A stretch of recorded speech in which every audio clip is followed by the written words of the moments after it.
Hello my dear students, आज हम पढ़ेंगे गाउस का थर्ड एप्लीकेशन। गाउस का लॉ जो हमने पढ़ा था उसकी थर्ड एप्लीकेशन हम पढ़ने जा रहे हैं। ये वीडियो ज़रा लास्ट तक पक्का देखना, खासकर बायोलॉजी वाले स्टूडेंट्स, क्योंकि ये जो डेरिवेशन है थोड़ा सा लॉन्ग डेरिवेशन है। इसमें मैं बताऊंगा इसकी ट्रिक, छोटी सी ट्रिक। वो जो छोटी सी ट्रिक होगी वो 2 मिनट में आपको ये पूरा डेरिवेशन समझा देगी, ठीक है। तो वो मैं बताऊंगा आपको एंड में, ठीक है। तो इस वीडियो को लास्ट तक पक्का देखना। देखिए हमें करना क्या है, टॉपिक का नाम क्या है। देखिए मैंने हमेशा आपको बोला है कि टॉपिक हेडिंग जो होती है उससे इसका साइंस निकाला करो कि ये टॉपिक क्या बोलना चाह रहा है, ठीक है। देखिए, electric field intensity due to uniformly charged spherical shell. आपको मैंने लास्ट वीडियो में कहा था कि जैसे खोखली होती है फुटबॉल, ठीक है, फुटबॉल के अंदर बीच में हवा होती है, ठीक है, प्लास्टिक बॉल मान लो, आपको दिक्कत नहीं है। तो ऐसी बॉडीज़ को हमने एक नाम क्या दिया है, स्फेरिकल शेल नाम दिया है, ठीक है। तो देखिए मान लीजिए मैंने बनाया एक स्फेरिकल शेल, ये स्फेयर नहीं है, अंदर से खोखला है, ठीक है। तो सिंपल सी बात है, इसको अगर हम चार्ज करेंगे तो जो चार्ज होगा वो ओनली कहाँ पे आएगा, सरफेस के ऊपर आएगा। ओनली कहाँ पे आएगा, सरफेस के ऊपर। किस फॉर्म में आएगा, इस फॉर्म में आएगा। और जो उसकी रेडियस है, मेरे पास मान लीजिए ओरिजिन ये ओ है, और मेरे पास मान लीजिए मेरे पास क्या रेडियस ऑफ स्फेरिकल शेल कितनी है, आर है। तो क्या कितनी है, आर। अब देखिए तो हमने जो भी इसको चार्ज दिया चार्ज सरफेस पे आ चुका है। तो हमें ये बताना है कि यह स्फेरिकल शेल अपने चारों तरफ कितना इलेक्ट्रिक फील्ड इंटेंसिटी प्रोड्यूस करेगा। एक तो बताना है कहाँ पे, आउटसाइड, एक का बताना है सरफेस के ऊपर, और एक का बताना है इनसाइड कितना होगा, ठीक है। तो इन डेरिवेशन में हम 3 तरह के क्या करते हैं, कंडीशन चूज करते हैं। जैसे मैंने कहा फर्स्ट कंडीशन, मैंने नाम दिया outside the shell, outside the shell first case है, इसको हम क्या बोलते हैं, फर्स्ट केस बोलते हैं। तो बाहर की बात कर रहा है ये। तो देखिए सेंटर से हमने क्या लिया, आर डिस्टेंस हमने क्या की, चूज की, ठीक है। और यहाँ हमने क्या बनाया, गाउसियन सरफेस बनाया, ठीक है। बहुत ईजी, बहुत ही सिंपल वे में पढ़ो आराम से, मस्त तरीके से, ठीक है। यहाँ तो मेरे पास क्या बन गया, स्मॉल आर बन गया। अब देखिए तो हमें ये जो गाउसियन सरफेस हमारे पास है, इसकी सरफेस पे जो पॉइंट पी है, हमें यहाँ बताना है कि कितना इलेक्ट्रिक फील्ड इंटेंसिटी प्रोड्यूस होगा, ठीक है।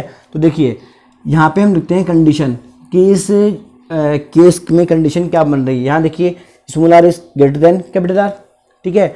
अब देखिए हमें करना क्या है, अप्लाई द गाउस लॉ, या फिर चलो पहले वो लेते हैं definition. Apply the definition, D dot का मतलब क्या है, definition, definition of electric flux, electric flux, electric flux की आप क्या लगाइए, डेफिनेशन अप्लाई कीजिए। ध्यान दो कितना आएगा, फाई बराबर E vector dot A vector आएगा, ठीक है। अब देखिए आपको पता है इसको हम एक्सपेंड करेंगे तो कितना आएगा, ई ए कॉस, यहाँ पे हमें क्या आएगा, एंगल मिलेगा, जहाँ हम कितना मान लेंगे, 0 डिग्री मान लेंगे। अब आप बोलोगे सर ऐसे कैसे मान लें, तो देखिए ध्यान दीजिए, आपको मैं पहले पढ़ा चुका हूँ कि गाउसियन सरफेस पे हम जब बात करते हैं तो यहाँ पे हम क्या लेते हैं, एलिमेंट, क्या लेते हैं, एलिमेंट, ठीक है। तो यहाँ पे डायरेक्शन जो होती है एरिया की, डी ए की, वो कैसी होगी, इस तरफ होगी, ठीक है। और सरफेस पे क्या है, पॉजिटिव चार्ज है, तो इलेक्ट्रिक फील्ड इंटेंसिटी हर तरफ होगी, इस तरफ, इस तरफ, इस तरफ, हर तरफ होगी। तो यहीं पे क्या होगी, ई वेक्टर भी होगा। तो ई वेक्टर और एरिया के बीच में एंगल क्या बन रहा है, 0 डिग्री बन रहा है। तो कितना रहेगा, ई कॉस 0। तो देखिए मेरे पास क्या आएगा, फाई इक्वल टू में ई। अब देखो ए का मतलब क्या, एरिया, किसका एरिया, गॉसियन सरफेस का एरिया, ठीक है। तो एरिया कितना होता है आपको पता है स्फेरिकल शेल का, 4 पाई आर स्क्वायर। ध्यान देना बच्चों, यहाँ पे कैपिटल आर नहीं आएगा, कैपिटल आर नहीं आएगा, ठीक है। हम एलिमेंट ले रहे हैं कहाँ पे, यहाँ पे, तो रेडियस किसकी आएगी, स्मॉल आर की आएगी, ना कि कैपिटल आर आएगा, ठीक है। तो ये मेरे पास क्या बन गई, फर्स्ट इक्वेशन बन गई। अब देखिए by Gauss law, by Gauss law आपको पता है नेट फ्लक्स कितना होता है, समीशन ऑफ चार्ज अपॉन में क्या, परमिटिविटी ऑफ द वैक्यूम। अब देखिए यहाँ पे क्या रहा है, नेट चार्ज। अब इस स्फेरिकल शेल पे कितना चार्ज है हमें नहीं पता, इस पूरे चार्ज को हमने क्या मान लिया, कैपिटल क्यू मान लें, या आप चाहो तो क्या मान लो, स्मॉल क्यू, कोई दिक्कत नहीं है, कोई दिक्कत नहीं है। मैंने क्या मान लिया, लेट्स सपोज कैपिटल क्यू मैंने मान लिया, तो कितना आएगा, क्यू अपॉन में एप्सिलॉन नॉट आ जाएगा। ठीक है, तो देखिए करना क्या था, यहाँ पे और यहाँ पे ये भी नेट फ्लक्स है और ये भी क्या है, नेट फ्लक्स है, दोनों को हम क्या कर देंगे, इक्वेट कर देंगे। तो इक्वेशन नंबर 1 इक्वल टू क्या, इक्वेशन नंबर 2, दोनों को हम क्या कर देंगे, इक्वल कर देंगे। ध्यान दो कितना आएगा, ई इंटू में 4 पाई आर स्क्वायर इक्वल टू में क्यू अपॉन में एप्सिलॉन नॉट आ जाएगा। ठीक है, फिर देखिए कितना आएगा, ई इक्वल टू में क्यू अपॉन में 4 पाई एप्सिलॉन नॉट, और जहाँ मेरे पास क्या बन जाएगा, आर स्क्वायर।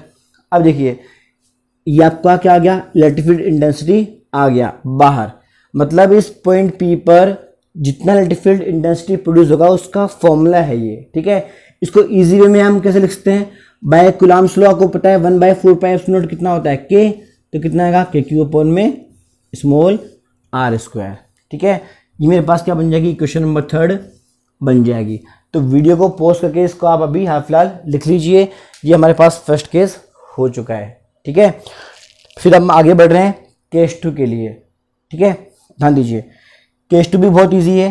केस 2 हमेशा इजी रहता है, गाउस लॉ की जितनी भी एप्लीकेशन होती है उन सभी की खास बात यह है कि सरफेस जो होती है उस पर बहुत ही इजी वे में फॉर्मूला आ जाता है। क्यों आता है, ध्यान दीजिए, मान लो मैंने यहाँ पे लिखा केस 2, चलो एम टू को मैंने यहाँ पे लिखा केस 2 लिख दिया। ठीक है, मैंने लिखा सरफेस ऑफ सेल, यहाँ पे आ जाएगा एट, पहले क्या आएगा, at surface of the shell.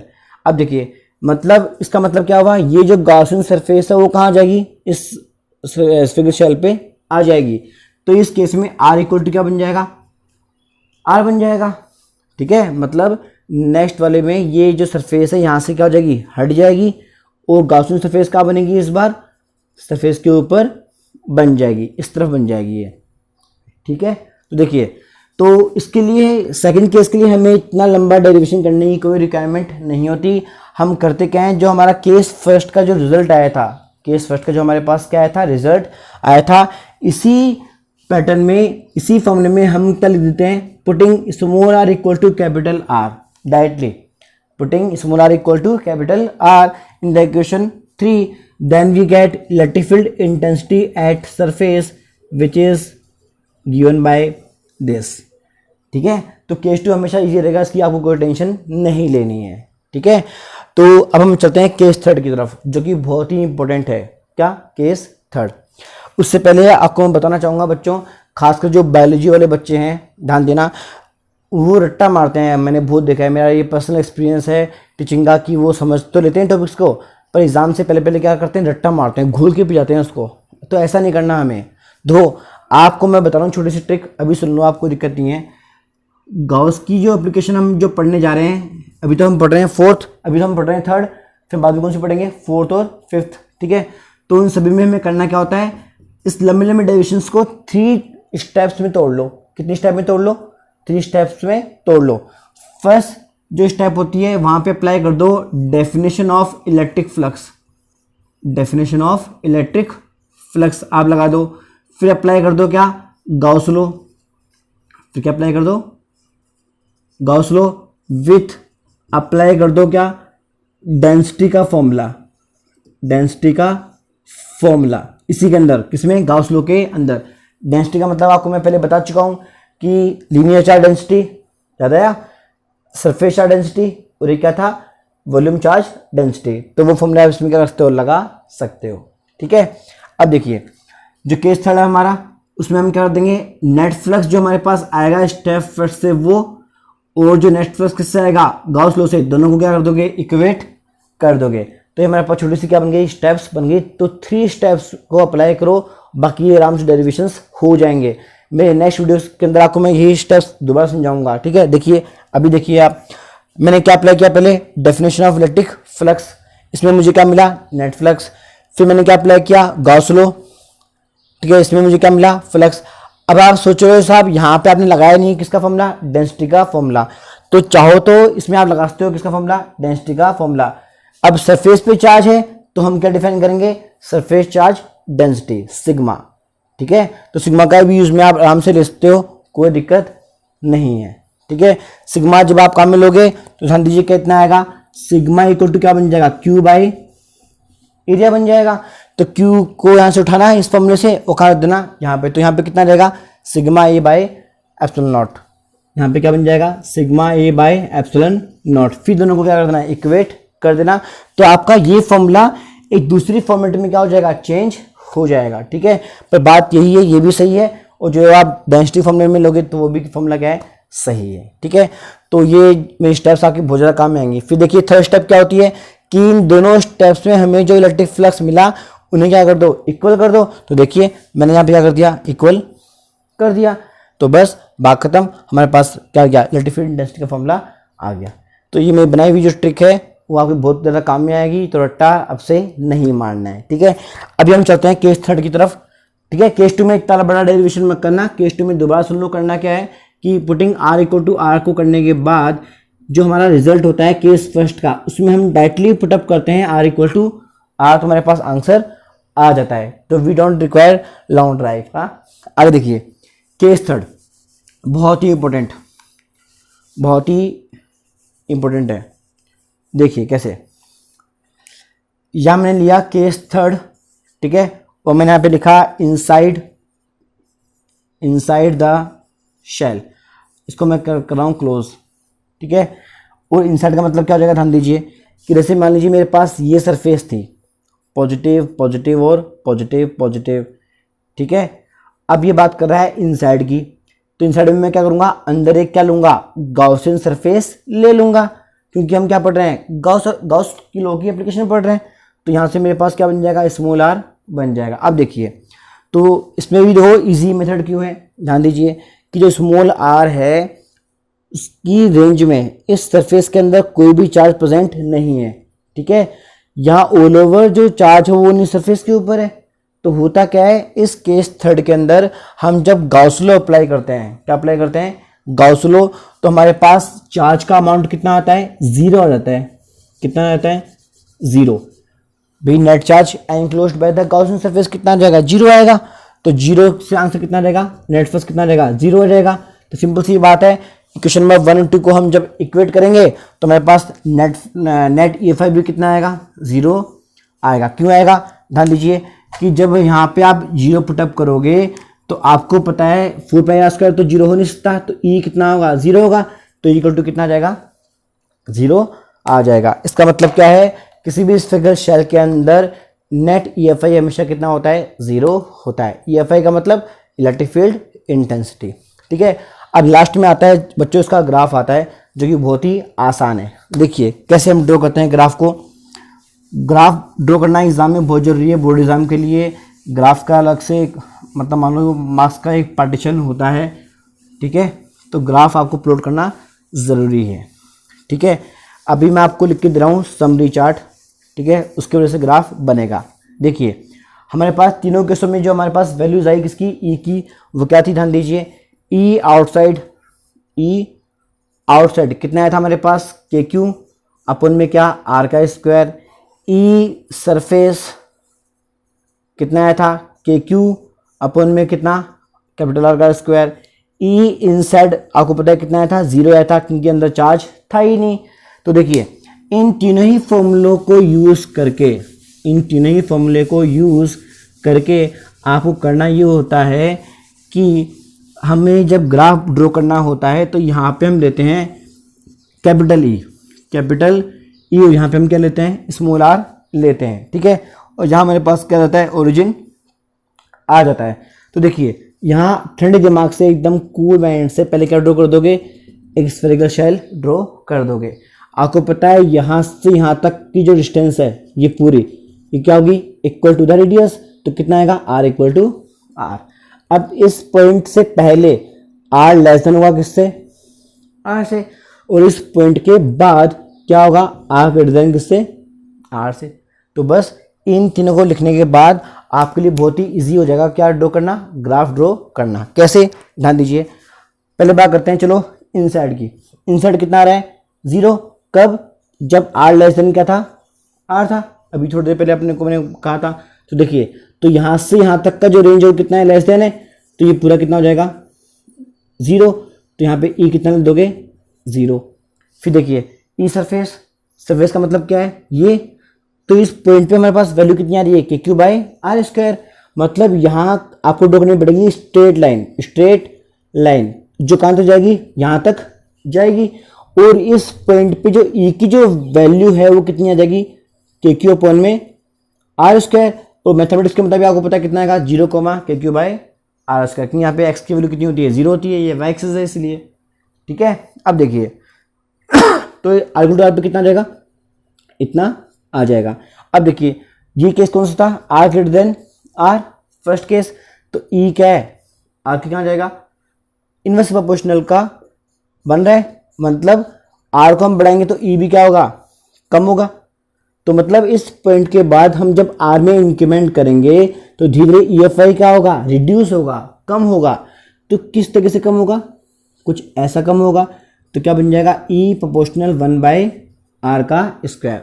आपको लग रहा है ये सर कैसे आया था, तो याद कीजिए मेरा सेकंड लास्ट वीडियो में देखना आप, मैंने आपको बताया था electric field intensity due two point charge कितना होता है, इतना होता है। तो मैंने आपको कहा था कि आर को हम जब बढ़ाएंगे तो ई का जो ग्राफ बनता है कैसा बनता है, कुछ ऐसा बनता है। तो देखिए ये ग्राफ आपको याद आ रहा है, ये का ग्राफ मैंने कहा ड्रॉ कर दिया, इस वाले केस में मैंने ड्रॉ कर दिया। तो बच्चों ये ग्राफ इस प्रकार से क्या हो गया, बन गया, जो कि बहुत ही इंपॉर्टेंट है बोर्ड एग्जाम के लिए। ठीक है, अब बात करते हैं न्यूमेरिकल्स की। तो न्यूमेरिकल्स वैसे ओपन करेंगे नेक्स्ट वीडियो के अंदर।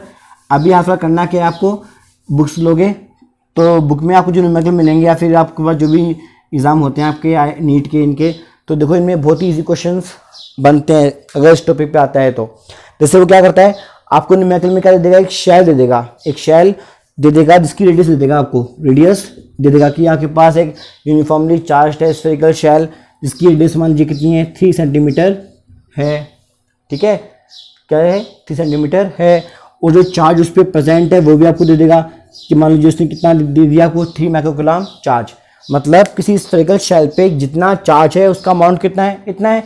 और जो उसकी रेडियस है वो कितनी है, इतनी है। देन फाइंड आउट, अब आपको क्या बोलेगा वो, electric field outside, electric field surface. ठीक है, ये दो पूछेगा इसमें, इनसाइड वाला केस बहुत कम पूछते हैं। तो ई आउटसाइड और ई सरफेस। इसके लिए देखो रेडियस आपको गिवन है, रेडियस आपको गिवन है तो आप कर लोगे।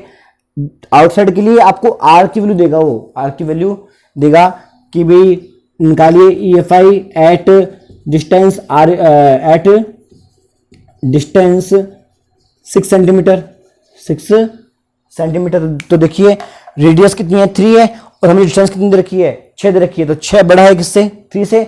तो ऑटोमेटिकली क्या हो जाएगा, केस फर्स्ट को ये शो करेगा। ये आपके लिए इंडिकेशन है कि डिस्टेंस अगर बड़ी है किससे, रेडियस से, तो आप क्या अप्लाई करोगे, फर्स्ट केस का आंसर। ठीक है, तो बच्चों मिलते हैं नेक्स्ट वीडियो के अंदर। ठीक है, और आपके लिए एक अच्छी बात ये भी है कि आपको जो नेक्स्ट जो अपनी एप्लीकेशन है, फोर्थ जो अपनी एप्लीकेशन होती है वो बहुत ही ईजी है, बहुत ही ईजी। जो कौन सी होती है, ध्यान दीजिए। अभी तो ये हमने कौन सी पढ़ी, यूनिफॉर्मली चार्ज्ड स्फेरिकल शेल। वहां पे आप पढ़ोगे uniformly charged conducting sphere, conducting sphere पढ़ोगे। ठीक है, तो ध्यान देना बच्चों, हमेशा लाइफ में कभी भूल मत जाना, स्फेरिकल शेल और कंडक्टिंग स्फीयर का जो डेरिवेशन होता है वो एक ही होता है, सेम होता है। जो आपने यहाँ पे किया वो का सेम टू सेम आपको कहाँ करना पड़ता है, नेक्स्ट एप्लीकेशन में करना पड़ेगा, किसके अंदर, कंडक्टिंग स्फीयर में करना पड़ेगा। क्यों करना पड़ेगा, आप थोड़ा रिकॉल कीजिए माइंड को। आपको मैंने समझाया था कि ये मान लीजिए मेरे पास एक मेटेलिक ऑब्जेक्ट है, ये मेरे पास एक क्या है, मेटेलिक ऑब्जेक्ट। जब इसको मैं चार्ज दूंगा तो चार्ज सरफेस पे क्या होगा, यूनिफॉर्मली क्या हो जाएगा, डिस्ट्रीब्यूट हो जाएगा। तो यही हमारा काम कौन कर रही है, स्फेरिकल शेल कर रही है। भी इसको हमने क्या दिया, चार्ज दिया, तो चार्ज क्या हुआ, यूनिफॉर्मली क्या हो गया, डिस्ट्रीब्यूट हो गया। ठीक है, तो हमेशा स्फेरिकल शेल जो होती है वो बिहेव करती है like the charged connecting sphere. इसीलिए आपकी जो नेक्स्ट एप्लीकेशन है वो, और अभी हमने जो पढ़ी यूनिफॉर्म स्फीयरिकल शेल वाली, इनका डेरिवेशन क्या करता है, मैच करता है। ठीक है बच्चों, तो वीडियो आपको अगर पसंद आए तो लाइक और सब्सक्राइब करना ना भूलें। मिलते हैं नेक्स्ट वीडियो के अंदर।